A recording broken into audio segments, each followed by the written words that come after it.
tantas lágrimas e tanto.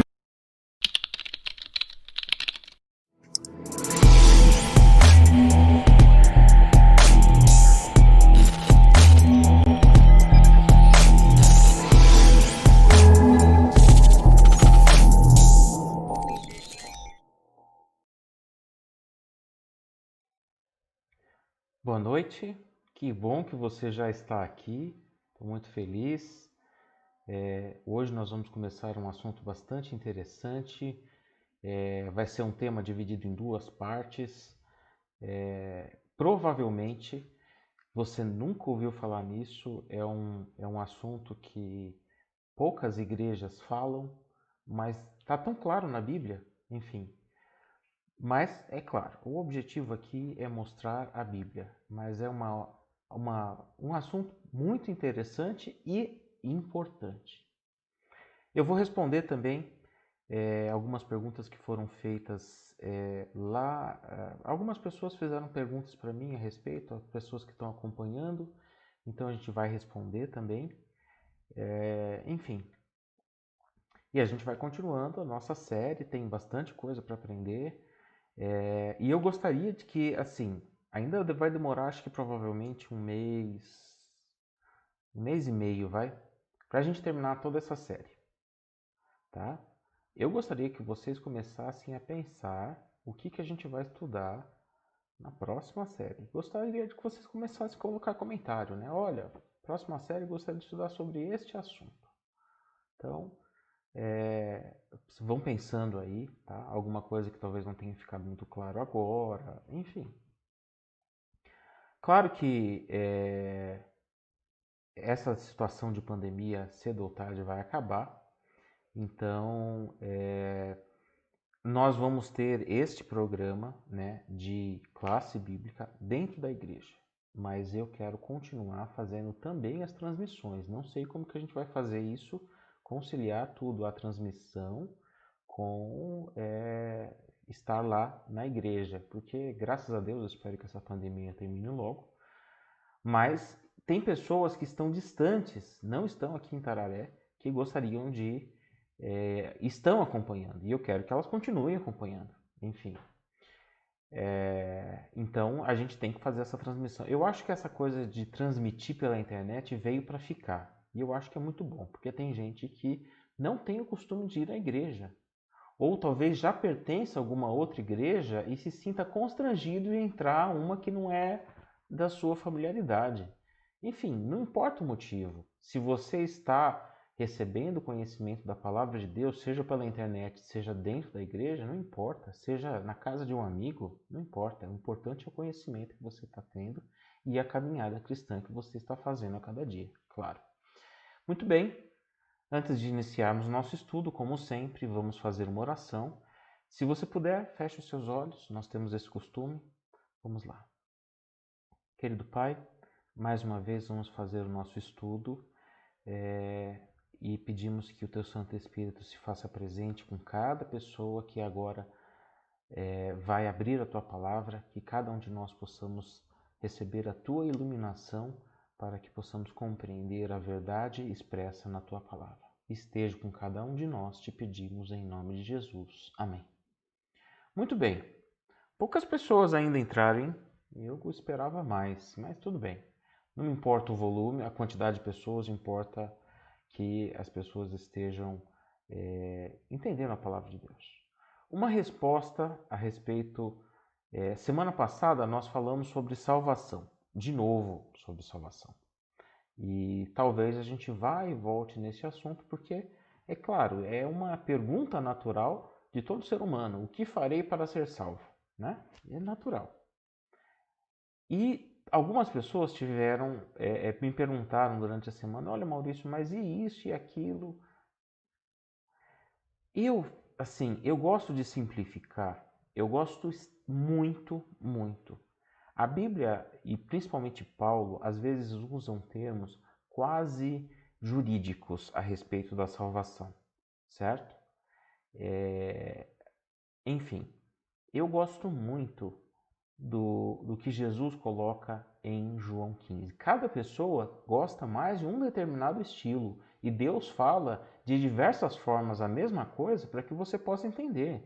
Uma pessoa entende de uma forma, outra pessoa entende de outra. Eu gosto muito de João 15, por isso que eu já convidei para você a ler este capítulo. E se você tem dúvidas a respeito de salvação, leia este capítulo, João 15. Para mim, resume de uma forma brilhante toda a questão de salvação, tá? Relacionamento, estar ligado à videira em Jesus. Ah, mas e aí, por exemplo, Jesus falou, quem crer e for batizado será salvo. Então eu preciso me batizar mesmo? Olha, Jesus lá em João 15 diz assim, se me amardes, guardareis os meus mandamentos. Então, Jesus disse isso de outra forma. Tudo que ele pede para a gente fazer, se a gente realmente o ama, a gente faz. Para merecer a salvação? Não, longe disso. Nós não merecemos nada, nós merecemos só o salário do pecado é a morte. Então nós merecemos só a morte, não merecemos mais nada. Mas como relacionamento com Jesus. E em João 15 Jesus fala, eu sou a videira, vós os ramos, quem está ligado a mim produz frutos, quem não está, o Pai corta e joga fora. Então Jesus traduz de uma forma muito simples. Eu gosto deste capítulo desta forma. Você pode gostar de outras. Mas, então para mim não, é a resposta da Bíblia. Salvação é Jesus. Relacionamento com Ele a cada dia. Se você está fazendo isso, não se preocupe com detalhes, você está salvo. Ok? Agora, lá ele também diz, se me amardes, guardareis os meus mandamentos. Então, tudo que ele pedir, você o ama, você vai fazer. De novo, para merecer a salvação? Não. Ninguém merece nada. A salvação é um dom gratuito de Deus, mas para manter o relacionamento com Ele.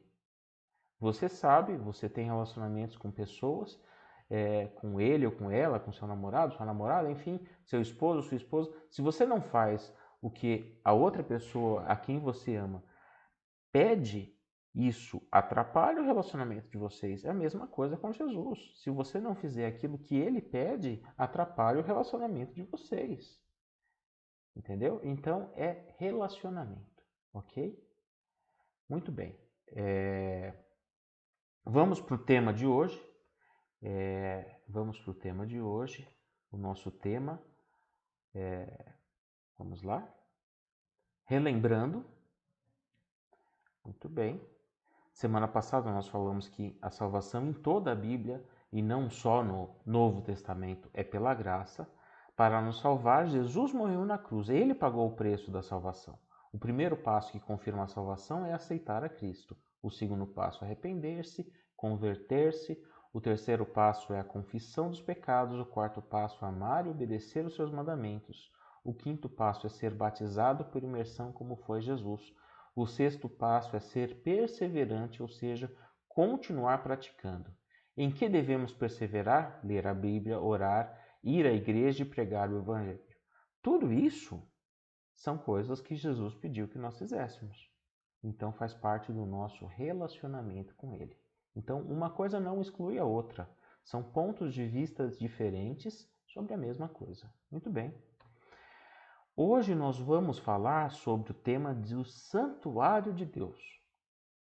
Você sabe, o povo de Israel ele construiu uma tenda que era chamada de santuário ou tabernáculo, certo? E nesta tenda era o local mais sagrado mais sagrado do mundo, certamente, certo? O mais sagrado, porque, enfim, Deus se apresentava ali dentro. Olha que fantástico! Deus se apresentava ali, através de uma luz que se chamava Shekinah, né? Então, a glória de Deus se apresentava ali e tinha toda uma série de rituais. Se você não obedecesse, algumas pessoas morreram pela glória de Deus porque não seguiram os rituais para se apresentarem ali. Olha só que fantástico! Mas enfim, esta tenda, ela representava o que Jesus fez, faz e fará por nós. Ah, mas Jesus fez tudo na cruz? Ele pagou o preço na cruz, mas isso não quer dizer que ele não, digamos assim, como é que eu digo? Escolhendo o melhor termo aqui. Neste relacionamento que você tem com Jesus, se ele tivesse feito só lá na cruz, como é que você se relacionaria com ele hoje, por exemplo? Paulo diz, por exemplo, que Jesus intercede por nós hoje perante o Pai. Então, as coisas não acabaram só na cruz. Existe um trabalho de salvação nosso agora. O preço já foi pago, ok? O preço já foi pago, foi lá na cruz. Mas existe um trabalho que está acontecendo hoje e isto era representado no serviço do santuário terrestre, ok? Vamos ver. O santuário da terra era um modelo do celestial. Nós vamos ver aqui um trecho específico sobre isso, ok? A intercessão, Jesus realiza duas tarefas no santuário celestial: a intercessão como nosso sumo sacerdote e a obra do juízo que antecede sua segunda vinda. Então, a intercessão ele faz desde que ele terminou, desde que ele morreu aqui. Depois foi ao céu e começou a intercessão. E agora, antes da sua vinda, acontece a obra do juízo. Muito bem. A fim de que possamos desfrutar plenamente os benefícios do Evangelho, devemos entender a obra que Jesus fez por nós no passado, o que ele faz agora e o que fará no futuro. Você vê? Parece que, não, Jesus morreu na cruz e tudo acabou. Não, não tudo acabou. Tem coisas acontecendo ainda, relacionadas à minha e à sua salvação. Muito bem. Êxodo 25, 8 e 9. Aqui existe um erro aqui nesta. A pessoa que digitou faltou o verso 9. Então vamos apresentar aqui. Deixa eu abrir a minha Bíblia aqui. Deixa eu mostrar aqui para você. Vamos lá. Êxodo. Deixa eu ver qual que era o verso mesmo. Êxodo 25, 8 e 9. Êxodo 25. Êxodo 25, versos 8 e 9. Aqui. E me farão um santuário para que eu possa habitar no meio deles, segundo tudo o que eu te mostrar para modelo do tabernáculo e para modelo de todos os seus móveis, assim mesmo o fareis. Olha que interessante. Por quê? Quando Moisés foi fazer ou foi determinar que fosse feito o tabernáculo, o santuário, Deus falou: olha, faça tudo de acordo com aquilo que você viu. E Moisés viu o santuário que está lá no céu. Ele, em visão, viu o santuário do céu. Muito bem. E me farão um santuário para que eu possa habitar no meio deles e faça conforme tudo que você viu. Farão um santuário e habitar no meio deles conforme te foi mostrado, conforme que você viu lá no monte. Olha só.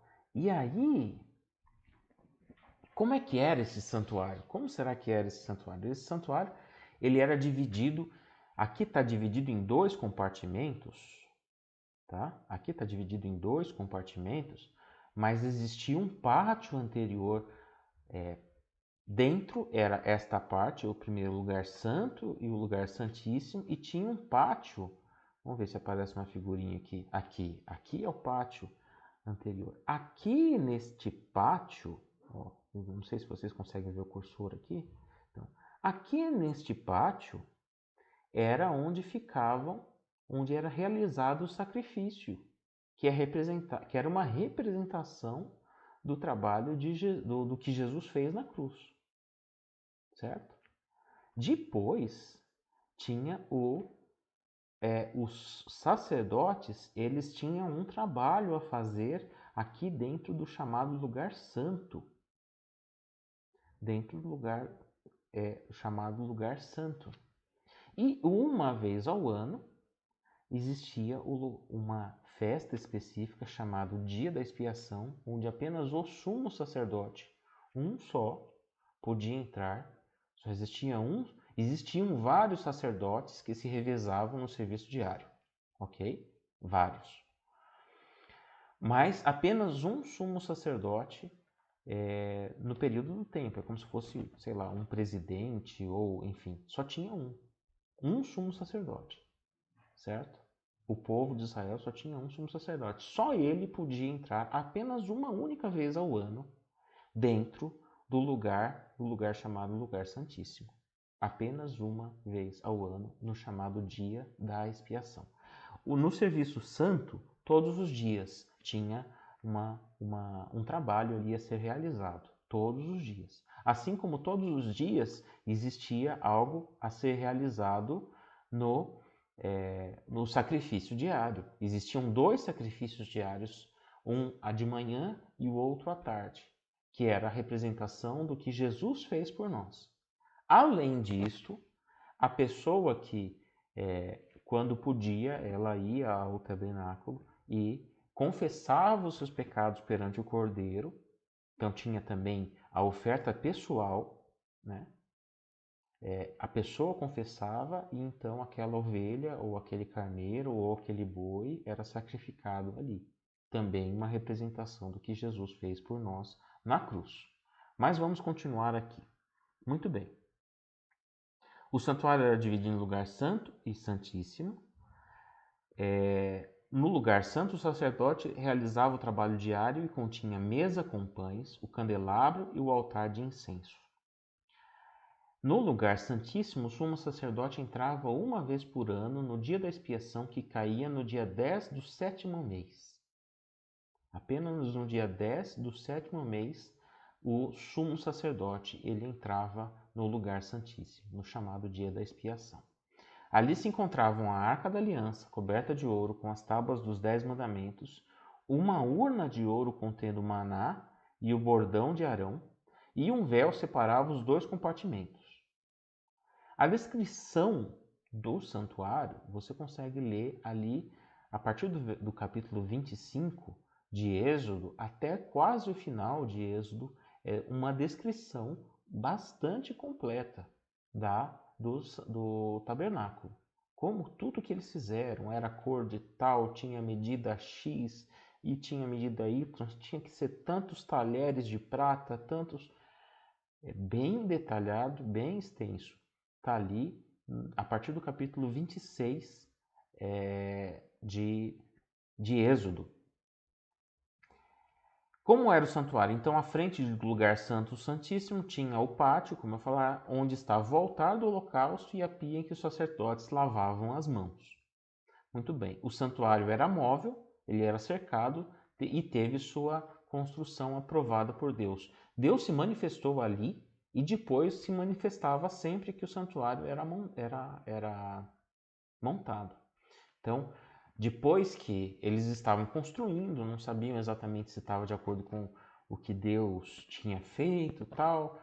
Quando eles montaram tudo, então veio a nuvem, preencheu, a glória preencheu todo aquele lugar. Foi certamente uma cena lindíssima, né?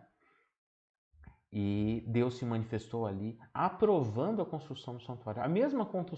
O mesmo aconteceu quando Salomão construiu o templo de Jerusalém. Salomão faz uma oração lindíssima, está lá em Crônicas. Reis, se eu não me engano, Reis não mostra Primeiro Reis não tem a oração em Crônicas está a oração de Salomão. Reis eu acho que não está, Primeiro Reis, mas posso estar enganado. Mas enfim, tanto Reis quanto Crônicas contam que Salomão fez lá o templo e Deus também se manifesta logo após a oração de Salomão, também abençoando e provando que ele aceitava aquela construção como o seu lugar sagrado, o seu lugar onde ele se manifestaria perante o povo. Olha que coisa fantástica, né? Enfim, este era o santuário terrestre. Em que consistia o serviço diário? Vamos lá, Êxodo 29, 38. Êxodo 29, 38 a 42. 29, 38, 42. Já estamos em Êxodo, só precisamos mudar para capítulo 29, 38 a 42. Vamos lá.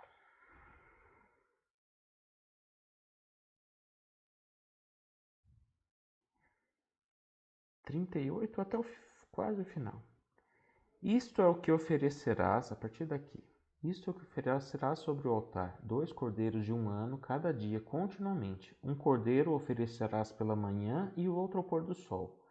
Cada um cordeiro a 10ª parte de uma efa de flor de farinha amassada com a parte quarta de 1 hin de azeite batido, e para a libação a 4ª parte de 1 hin de vinho. O outro cordeiro oferecerás ao pôr do sol como oferta de manjares, e a libação como de manhã, de aroma agradável, oferta queimada ao Senhor. Este será o holocausto contínuo por vossas gerações, à porta da tenda da congregação, perante o Senhor, onde vos encontrarei, para falar contigo ali. Muito bem, então esse serviço era diário, um serviço de sacrifício todos os dias, independente da pessoa ir lá confessar o seu pecado e apresentar a sua oferta, o seu cordeiro como oferta pelo seu pecado individual. Mesmo que não tivesse nenhuma pessoa para confessar naquele dia, havia um sacrifício amanhã e havia um sacrifício à tarde. Todos os dias tinha sacrifício, então, amanhã e à tarde, como um símbolo do que Jesus faria por nós na cruz. As pessoas, elas não iam, poucas pessoas iam todos os dias lá, depois que o povo de Israel se estabeleceu como nação, né? Muitas delas moravam longe do templo, então elas iam 1, 2, 3 vezes ao ano só. Então esse processo de confessar os pecados perante o Cordeiro acontecia poucas vezes por ano, vamos dizer assim, pessoalmente. Mas o serviço diário, independente de quantas pessoas estavam ali, acontecia. Ok? Muito bem. Continuar aqui. Então, em que consistia o serviço diário? Oferecer aqui. Isto é o que oferecerá sobre o altar 2 cordeiros de 1 ano. Acabamos de ler. Muito bem. Oferecer 2 cordeiros. Qual era a festa que dava fim ao ciclo anual de cerimônias? Levíticos 23, versos 27 a 31. Levíticos, vamos lá para Levíticos. Levíticos 23,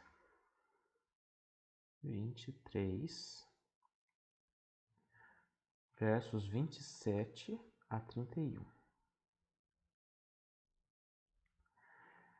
Disse mais, a partir do dia 26, o verso 26, vamos lá.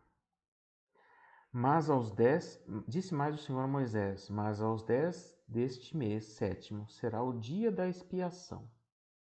Tereis santa convocação e afligireis a vossa alma, trareis oferta queimada ao Senhor. Nesse mesmo dia nenhuma obra fareis, porque é dia da expiação, para fazer expiação por vós perante o Senhor, vosso Deus, porque toda alma que nesse dia se não se afligir será eliminada do seu povo. Quem nesse dia fizer alguma obra, a esse eu destruirei do meio do seu povo. Nenhuma obra fareis a estatuto perpétuo pelas vossas gerações, em todas as vossas moradas. Então era uma festa sagrada, o tal dia da expiação. O dia da expiação, ele era uma representação do juízo. O dia da expiação era uma representação do juízo chamado juízo investigativo. Nós vamos entender um pouquinho melhor e agora nós precisamos ler Levítico 16 inteiro, uma leitura um pouco extensa, mas ela é importante para você entender. E é bastante interessante porque, como eu disse, o que Jesus O que se era feito no santuário era uma representação do que acontece e vai acontecer no santuário, lá no céu. Entendeu? O que acontecia no santuário terrestre aconteceu, está acontecendo e vai acontecer lá no santuário celestial. Levítico 16. Vamos lá. E eu vou ler aqui para você. Um pouco extenso, não se preocupe, tentarei ser o menos cansativo possível. Vamos lá. O dia da expiação. Falou o Senhor a Moisés depois que morreram os 2 filhos de Arão, tendo chegado aqueles diante do Senhor. Então disse o Senhor a Moisés: Dize a Arão, teu irmão, que não entre no santuário em todo o tempo, para dentro do véu, diante do propiciatório que está sobre a arca, para que não morra, porque aparecerei na nuvem sobre o propiciatório. Entrará Arão no santuário com isto: um novilho para oferta pelo pecado e um carneiro para holocausto.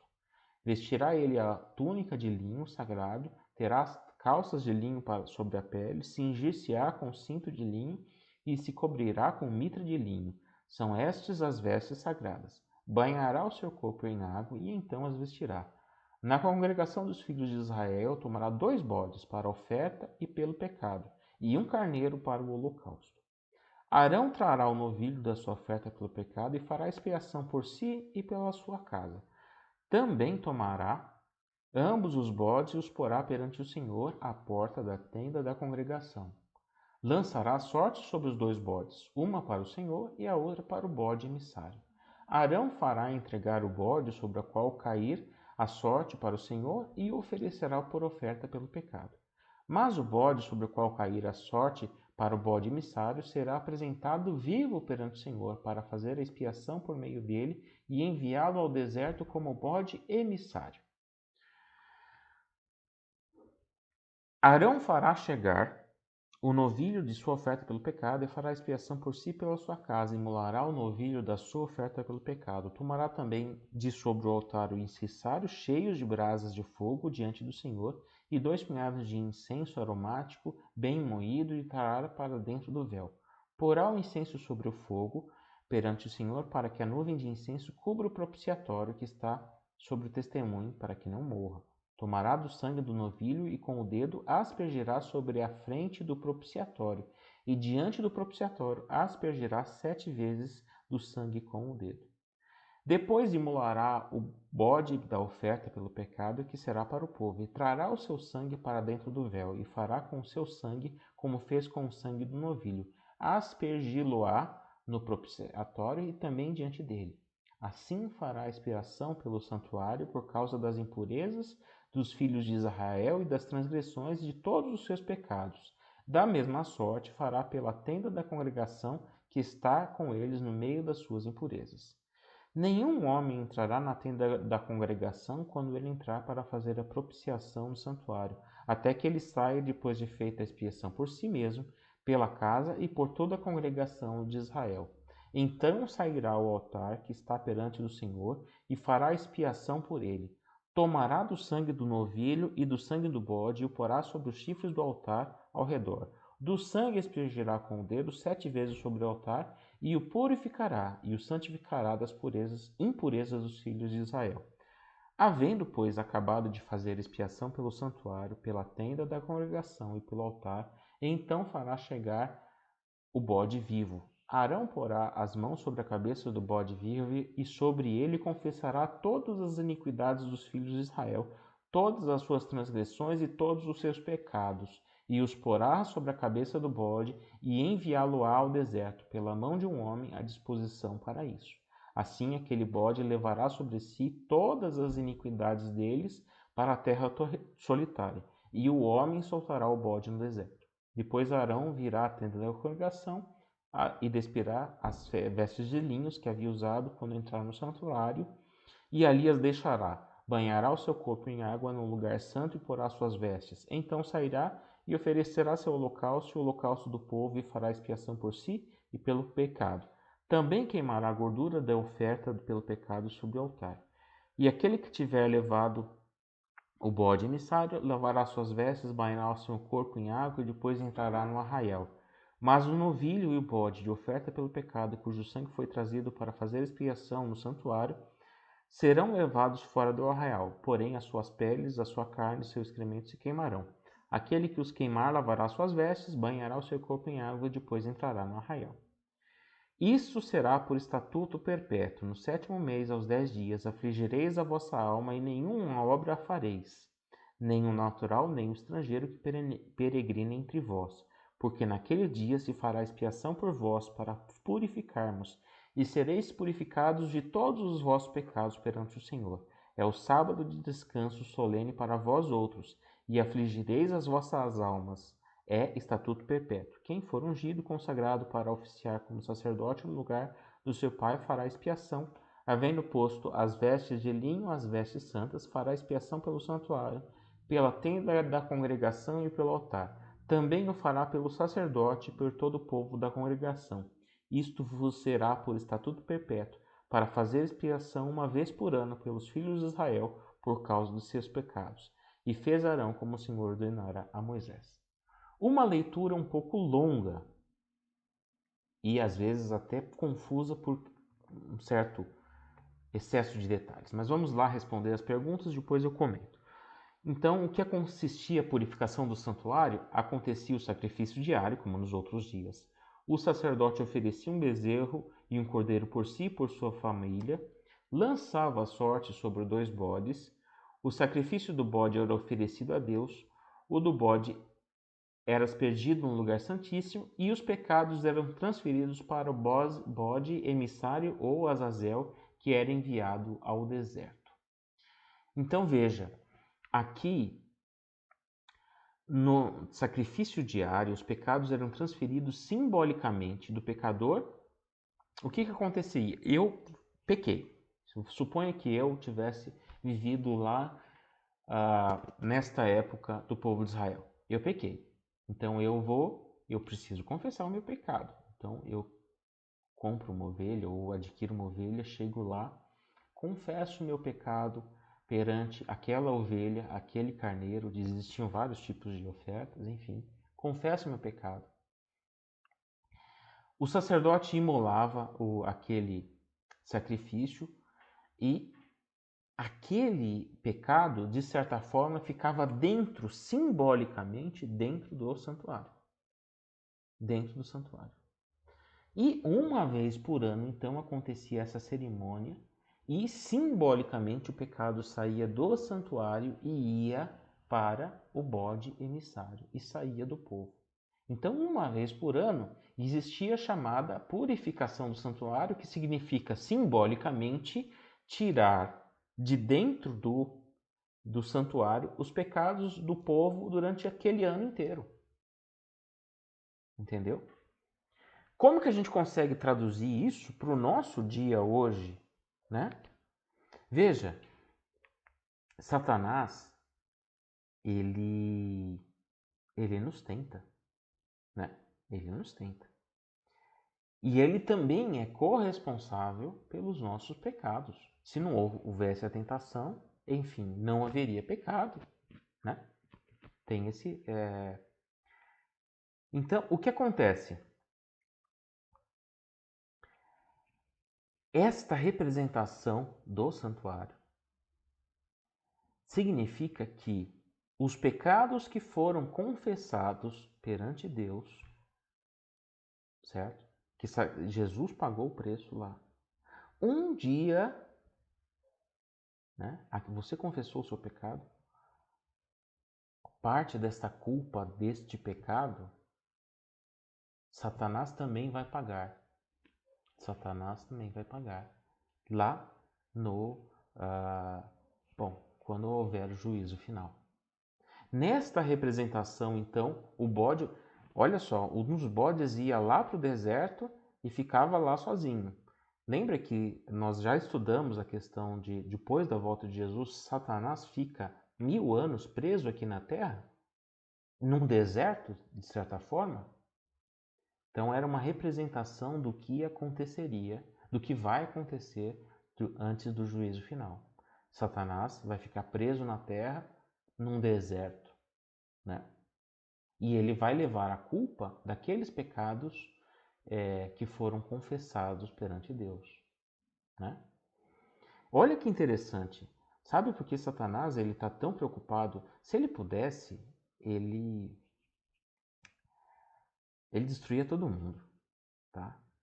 Mas ele, na verdade, ele quer levar mais pessoas ao pecado, enfim, porque na verdade ele quer salvar a pele dele. Satanás não é bonzinho. Longe de ser bonzinho, Satanás é a pessoa mais orgulhosa e mais egoísta. O ser mais orgulhoso e mais egoísta que existe no universo é Satanás, sem sombra de dúvidas, porque esses sentimentos ruins, a origem é nele, né? O orgulho, o egoísmo é nele.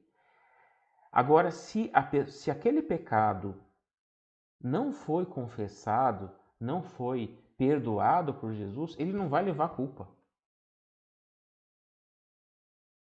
Ele não vai pagar esse preço. Então ele está tentando salvar a pele dele. Entendeu? Ele não é bonzinho. Então esse trabalho que ele faz de tentar as pessoas é para salvar a pele dele. Muito bem, vamos seguir aqui. Sair um pouquinho do tema. Que acontecimento marcou a consumação do ritual do santuário terrestre e o que santuário está em funcionamento atualmente? Olha que importante esses textos que a gente vai ler aqui. Mateus 27:50. E Jesus, clamando outra vez com grande voz, entregou o Espírito. Eis que o véu do santuário se rasgou em duas partes, de alto a baixo, tremeu a terra, fenderam-se as rochas. Certo? Olha que interessante que o véu do santuário se rasgou em duas partes, de alto a baixo. Ou seja, não foi mão humana que dividiu o véu. Foi mão divina, foi um ato divino dividir o véu. Né? Muito bem. Hebreus 8, 1 e 2. Ora, o essencial das coisas que temos dito é que possuímos tal sumo sacerdote que se assentou à destra do trono da majestade nos céus, como ministro do santuário e do verdadeiro tabernáculo que o Senhor erigiu, não o homem. Então aqui, o autor de Hebreus, provavelmente Paulo, está dizendo que existe um tabernáculo no céu onde Jesus ministra como sumo sacerdote. Ok? Então, existe um tabernáculo no céu. Existe um tabernáculo no céu. E isso não são palavras da igreja adventista, como alguns afirmam. Isso são palavras da Bíblia. Ok? Existe um tabernáculo no céu que o Senhor erigiu e não o homem. Muito bem. O véu do santuário se rasgou em duas partes. Por quê? Porque com a morte de Jesus, o ritual terrestre não precisava mais acontecer. Ok? Agora, Jesus ministra por nós no santuário celestial, que o Senhor erigiu e não o homem. Muito bem. Êxodo 25:40. Depois que faças tudo segundo o modelo que te foi mostrado no monte. Já vimos isso. E olha que interessante essa cena que aparece em Apocalipse 4, verso 5. Vou mostrar aqui na minha Bíblia aqui para você. Apocalipse 4, verso 5. Não só a gente tem a descrição do santuário. Então nós temos 4. Muito bem.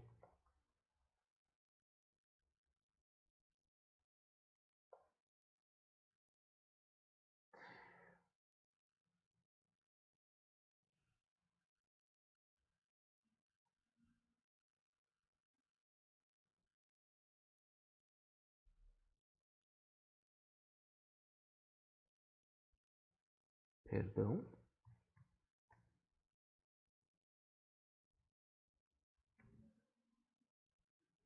Aqui, Apocalipse 11, 19, perdão.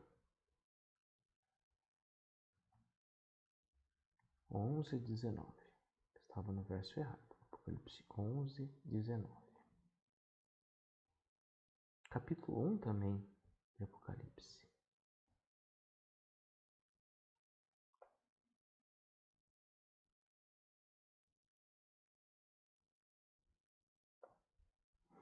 (11, 19). Abriu-se então o santuário de Deus que se acha no céu, e foi vista a arca da aliança no seu santuário, e sobrevieram relâmpagos, vozes, trovões, terremoto e grande saraivada. Veja, a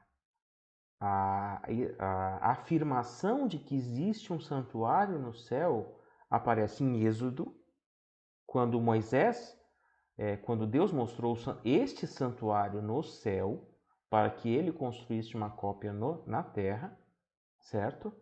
Aparece em Hebreus, onde provavelmente Paulo, o autor de Hebreus, diz que o nosso sumo sacerdote, que é Cristo, está atuando lá no céu. Aparece em Apocalipse 11, aparece em Apocalipse 1 também. Quer ver? Vamos lá em Apocalipse 1. Apocalipse 1. Perdão. Apocalipse 1.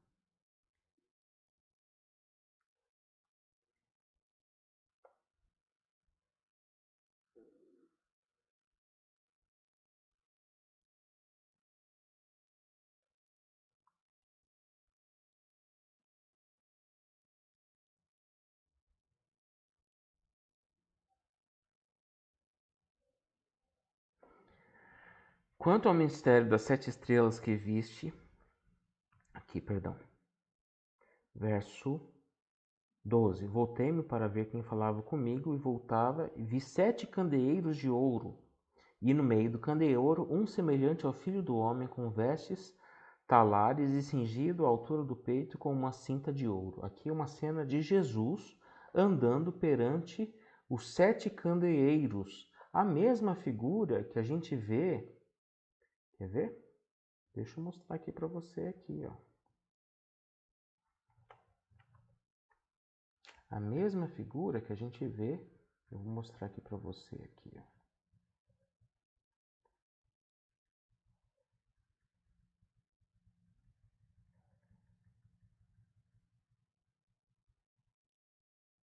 Tá acabando o nosso tempo, infelizmente. Muito bem. Aqui os candeeiros. Aqui, ó. Esta figura aqui, ó. Então, em Apocalipse 1, Jesus aparece aqui. Era um utensílio do tabernáculo. Então, na Bíblia é muito claro que existe um tabernáculo celestial, onde Deus, o próprio Jesus, ministra como nosso sumo sacerdote. Ok? Não é uma coisa que só os adventistas acreditam, não. Isso é uma coisa bíblica. Ok? Aparece em Êxodo, aparece em Hebreus, aparece em Apocalipse, ou seja, não é uma ideia, tá bem consolidada na Bíblia, ok? Muito bem. Quais as evidências bíblicas de um santuário celestial? Olha, eu mostrei aqui. Êxodo, Hebreus e Apocalipse. Muito bem. Quais evidências bíblicas? O exemplo que acontecia no santuário terrestre, Jesus está realizando em nosso favor 2 atividades no santuário celestial: a intercessão, que era simbolizada pelo serviço diário, e o julgamento, representado pelo dia da expiação. E nós vamos voltar a este assunto semana que vem. Você vai ver que isso tem implicação para o tempo que nós estamos estudando, ok? Muito bem. Eu espero que tenha ficado claro que existe um santuário celestial, certo? E que Jesus está ministrando, intercedendo por mim e por você hoje, ok? Jesus está intercedendo lá no santuário celestial por mim e por você. Talvez alguns detalhes do serviço são complexos, são muito complexos. Nossa, Para o pecado X era um tipo de oferta, para o pecado Y era outro tipo de oferta. Nossa, eu não entendo. Sinceramente, eu não entendo, né? Mas o fato é, existe um santuário celestial e Jesus está ministrando nele hoje. E este santuário, ele é o que acontecia no santuário terrestre, é uma representação do que Jesus está fazendo no céu hoje. E que maravilha que as coisas não se resumem só, mostra que o plano de Deus é muito maior do que, não, só a cruz. Não, não é só a cruz, tem mais coisa acontecendo, ok? Não que a cruz é fundamental. Sem Jesus vindo na cruz, não haveria plano de salvação, sem sombra de dúvidas. Mas tem mais coisa, o plano de salvação não se resume apenas à cruz de Cristo. Vamos terminar, eu preciso liberar a página. Se você tiver perguntas, ponha perguntas. Este assunto eu vou ter que estudar antes de responder. Eu confesso aqui que se você colocar uma pergunta lá muito difícil, nossa, aliás, qualquer pergunta que você fizer eu vou ter que estudar, porque eu também não sou especialista. Muito bem. Mas semana que vem a gente continua para você ver implicações deste assunto no nosso tempo hoje, ok? Existem profecias ligadas ao santuário. Isso é importante que você aprenda, ok? Vamos fazer uma oração para terminarmos. Se você puder, feche os seus olhos. Querido Pai, muito obrigado porque o Senhor construiu um plano de salvação lindíssimo, fantástico para nos salvar.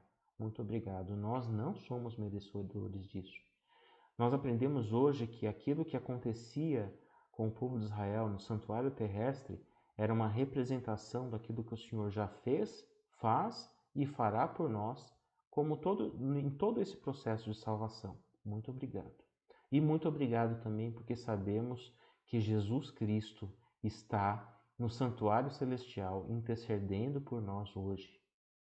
Que nós possamos nos relacionar contigo a cada dia, mantermos este relacionamento firme, que nós possamos transformar este relacionamento também em atos práticos em nossa vida, sendo amorosos com os outros, representando bem o seu nome perante as outras pessoas e falando do seu amor para elas também. Te pedimos as tuas bênçãos durante toda essa semana, em nome de Jesus. Amém. Aguardo você semana que vem, ansioso para continuar esse assunto, ok? Até lá!